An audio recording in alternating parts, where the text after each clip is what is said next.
Hello, folks and folkettes of my heart.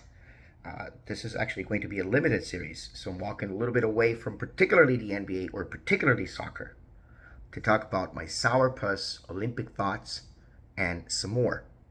This is going to be done in three parts because I recorded it yesterday and it got to over 32 minutes. That's number one.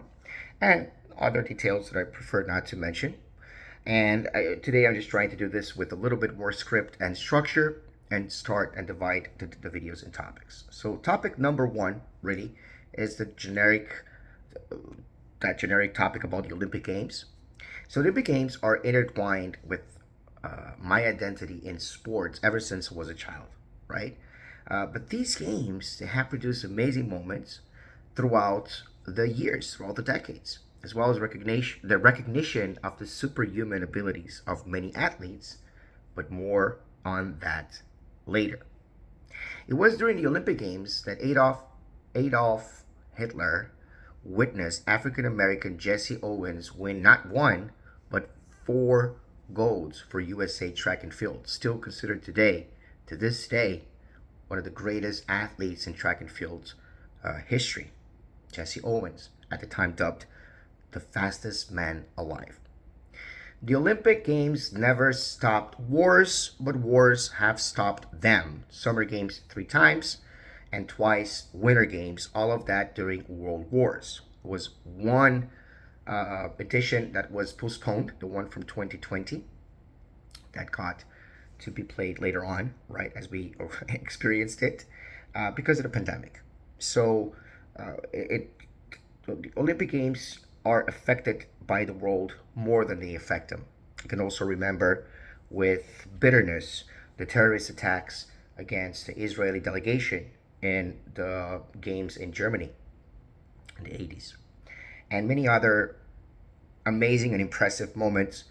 But also, as you mature and you start to understand the situation, you start to understand the criticism against the International Olympic Committee, the IOC, the criticism against some of the host countries, including Paris, or cities, including Paris, is well warranted.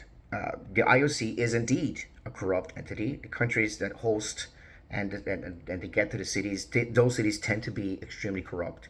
And some games are more successful than others in general. But, however, in the spirits of sports can and should unite us, and they actually should be used for conflict resolution as opposed to war. I'm just going to kind of leave it at that, right? Not criticize the IOC too much, not be too sourpuss about the situation, right? So, me as a 44-year-old watching this, I came to become more cynical, but I still root.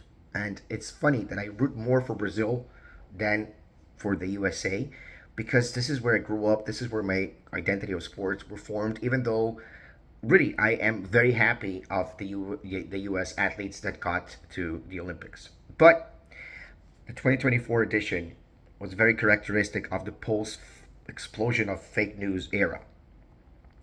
So, for example, it already started with the Turkish shooter, right? Yusuf, what's his name? Yusuf Dikic, I think is how you would pronounce it, but I don't know. It started with an actual fake article from a fake magazine that it was intentionally humorous, saying that it began shooting just recently after a particularly frustrating divorce mediation and just went to the shooting range and said, yo, you got to go to the Olympics. And that's how he went, completely disregarding the fact that this guy is actually a member of a security service. I'm not sure what level of policing is that, but he is a member of that order, and he has participated in the Olympics. Has not missed one Olympic Games edition since 2008 in Beijing.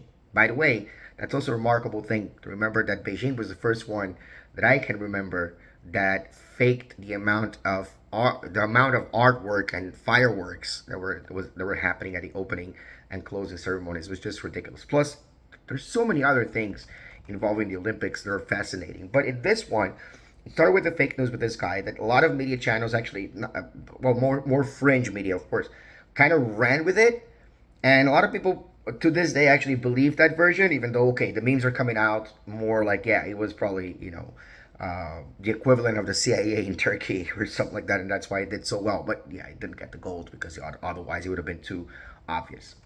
Then we move to Algerian woman boxer Imani Khalif and how she was treated. Because basically, what happened is this: the International Boxing Association, which is, I don't think that there is, just in terms of the size of it, you could also say FIFA, the IOC, they're very corrupt, etc. But I don't see that there is a more corrupt sport than boxing, right? At least more officially than other sports. There might be more local corruption. The International Boxing Association is corrupt. They disqualified Imani Khalid for having higher hormone levels, and that basically woke up the trollverse to go against this person, calling her a transgender who should not be playing sports with women but with men. Of course, neglecting the fact that Imani Khalif was born a woman, neglecting the fact that the International Boxing Association, the IBA, is extremely corrupt, neglecting the fact that they are constantly at odds with the IOC, and that's why we want boxing to continue, but that conflict might just remove boxing from the Olympics at some point, if not sooner, rather than later. And then, of course, that woke up a lot of people that did not do the research. One of them being Elon Musk. That doesn't surprise me, but it does surprise me that the J.K. Rowling's kind of did it because she is, again, right? Smart people commit intellectual perjury of themselves, self perjury, and that's what she did. And again, it's a shame, but Imani Khalif is going to seek uh, legal measures and already has kind of started a legal procedure against that campaign because it was indeed a campaign that was ridiculously unjust against her. I can mention the Jordan Childs, I think that's the way you pronounce her name, incident because that's when Rebecca Andrade got gold and Simone Biles got silver and Childs got bronze. I don't know what happened because I am not a guy that watches all the sports in the Olympics. I like the fact that Rebecca Andrade actually got gold because this comes from the foundation of an athlete that never saw gold but revolutionized the sport in Brazil, Daiane dos Santos. She did a lot for gymnasts in Brazil, just like Marta did for soccer. I'm going to talk about that in the second video. And Rebecca Andrade would probably not be possible were it not for Marta, were not for Daiane dos Santos. But there was a situation in which the Romanian was supposed to get bronze, and then the Americans asked for a review.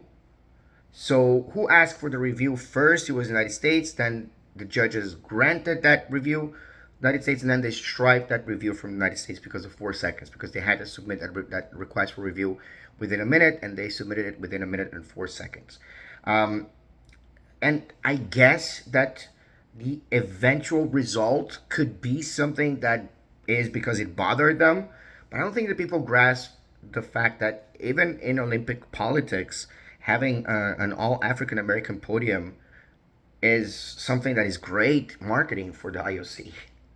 So I don't know exactly what happened, but it was obviously mishandled because the judges shouldn't have accepted a review in the first place. Shouldn't have accepted the request for review in the first place. And that would have taken Jordan Childs away from that iconic photo, which we will have forever, of the two Americans bowing to the Brazilian gold medalist for the first time, and against probably the best athlete in in terms of the Olympics, which is Simone Biles. And that kind of tracks a little bit together with the Imani Khalif story, because one of the reasons that some people can, even though knowing that she was born a woman, continue to be against her participating in the sport is because of her higher level of testosterone, which make her a freak. That argument is such a useless argument because basically it's the nature of freaks that rob the show in the Olympics. That's basically what the Olympics were made for, to celebrate the freaks of nature. To celebrate Michael Phelps. What, are you going to tell me Michael Phelps shouldn't be swimming? To celebrate Usain Bolt. Tell me he shouldn't be running? To celebrate Simone Biles. Tell me she shouldn't be a gymnast? Because all of them are freaks of nature. They just are freaks of nature. In the way that they do things, they are freaks of nature. And you can see this in the best of every single competition. They just know how to, they genetically have more, they're more well adapted to their sport. That's it, right? There's just nothing wrong with it. That's basically what the Olympics are. And that's fine. So the Imani Khalif situation just went to show how much fake news, kind of dripped into and stained the history of the Olympics a little bit. This is it. This is part one. Part two, I'm going to talk about Marta, the striker from the Brazilian national women soccer team, six-time best player of the world award. No gold, unfortunately, and no World Cup. We're gonna talk about this in the next video. That's it. This is it for part one of my Sourpuss Olympic thoughts and some s'mores.